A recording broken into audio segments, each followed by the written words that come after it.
This episode is brought to you by JLL. Get an insider view into the world of commercial real estate with JLL's podcast, Trends and Insights, the Future of Commercial Real Estate. Whether you're curious about making cities more sustainable, the evolution of office space, or AI opportunities, this podcast will help keep you a step ahead. Tune in for candid conversations with business leaders about the biggest trends impacting how we live, work, and play. Subscribe to Trends and Insights now at jll.com/podcast.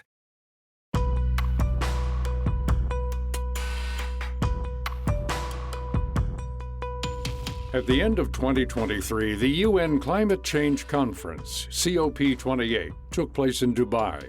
Every year, almost every country in the world attends the two-week-long meeting, making it the biggest and most important conference on climate change. This annual Conference of Parties is where countries send delegations from their various ministries. They can range from, say, environmental ministries or, climate change. They come to this conference to discuss international climate change policy. And this is where the Paris Agreement was drafted. And this is also where all the terms, the ways in which the Paris Agreement is going to be implemented is also being drafted. That's Naveeda Khan, an associate professor and chair of anthropology at Johns Hopkins University. Khan is also the author of the book In Quest of a Shared Planet, Negotiating Climate from the Global South. This year's conference was the largest turnout in its history, with close to 84,000 people in attendance. One agreement reached between nations was a promise to collectively begin phasing out the use of fossil fuels like oil, coal, and natural gas. These sources account for over 75% of global greenhouse emissions, a key contributor to climate change. While there was a mutual agreement reached, scientists criticized the lack of specificity for these promises. Leaders didn't reach a conclusion on how much or when exactly these fuels would be phased out by. However, there was a numerical target for reducing the use of methane, which is the primary component of natural gas.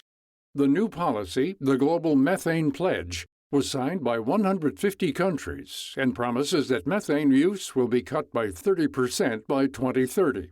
Another big focus at this year's conference was to get a better picture of how much countries have accomplished so far when it comes to past climate promises. Sadly, this analysis showed that several nations are lagging far behind on reducing emissions, shifting to renewable energy sources, and building reparation funds for smaller, poorer countries and island nations disproportionately affected by the mass pollution caused by larger developed nations over the last 100+ years. That question keeps coming up, to what extent are current industrialized countries, such as those largely in the West, they not only to blame or the cause for it, but what role are they going to play in terms of taking the lead in making their economies net zero or carbon neutral and so on?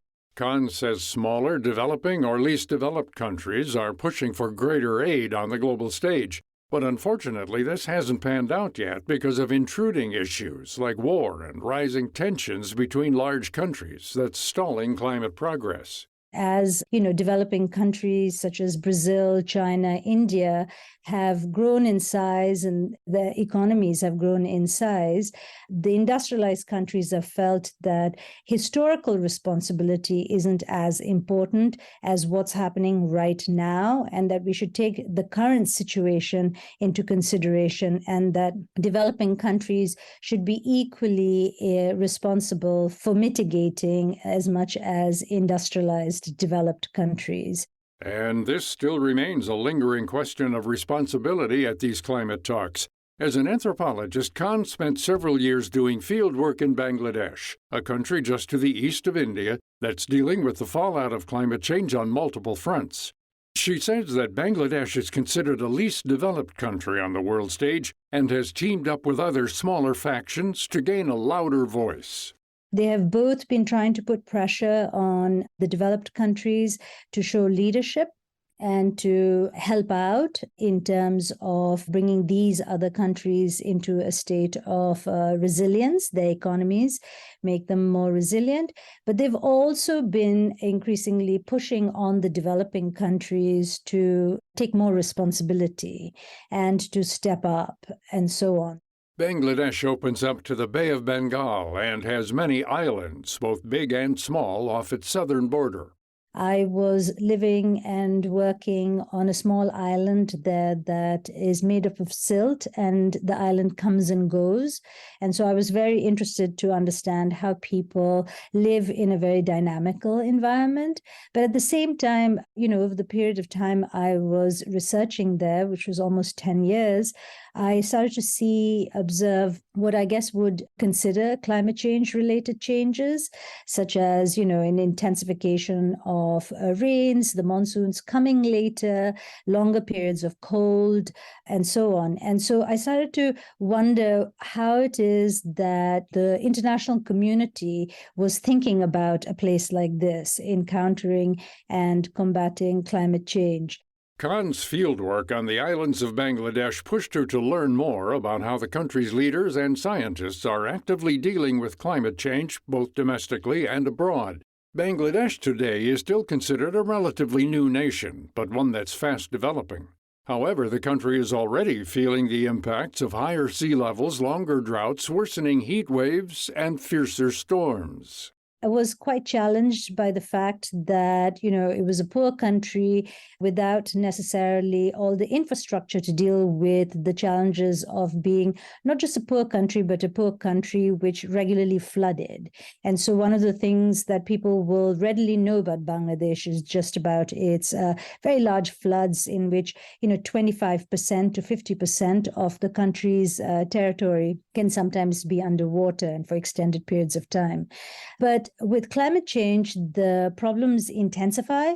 Not only do we have floods that come more frequently, not in the cyclical way they used to, which is, you had the 10-year flood, the 20-year flood, the 50-year flood. Now it's almost every other year there were floods. On top of flooding, Bangladesh is getting hit with more powerful and more frequent hurricanes. Its islands and coastal areas are facing an uncertain future as seawater rises and the land is drenched in salty water, creating an unhospitable environment. Khan saw these climate changes firsthand, but remains optimistic about the country's future because of how its leaders are approaching these challenges. One example is thinking ahead when it comes to disaster response and funding. Bangladesh has been really in the forefront in trying to think of loss and damage in more creative ways. They started a solidarity fund to already have a pot of money ready in case of climate-related loss and damage. They also started to try and prep smaller towns farther away from the coastal regions to be recipients of refugees from the coastal areas, so internally displaced refugees. And so in anticipation of that shift, they've been already planning for it. And so all of those, in some ways sort of position Bangladesh to be a country to look at, to be not just feeling bad for, but also to learn from. Khan emphasizes that world leaders and private companies must separate geopolitics from climate change policy in order to start building more momentum and switch these climate promises into larger results. Last year was the hottest year on record, and scientists are already expecting upcoming years to break warming records. To find out more about this topic and our guest, Naveeda Khan, visit viewpointsradio.org. This segment was written by our executive producer, Amira Zaveri. Our studio manager is Jason Dickey. I'm Gary Price.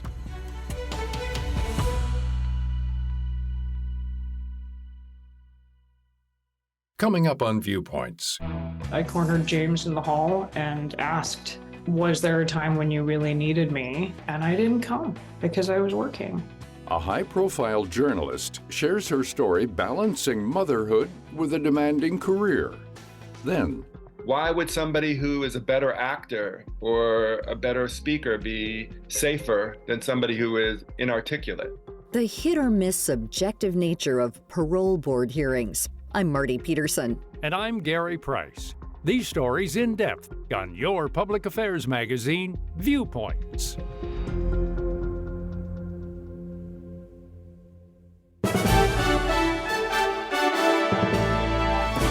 And that's Viewpoints for this week.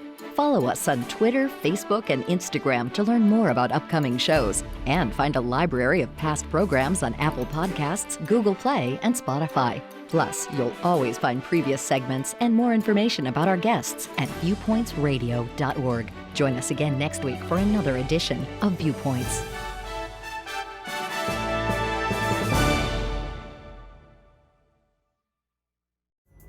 Pulling up to Mickey D's just for drinks?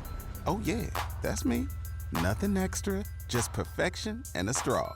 Coming in hot for the coldest cups on the block. Because there are drinks. Then there are drinks from McDonald's. Mix things up with any size lemonade or sweet tea for $1.49. Perfect with our classic fries. Price and participation may vary. Cannot be combined with any other offer. Ba-da-ba-ba-ba.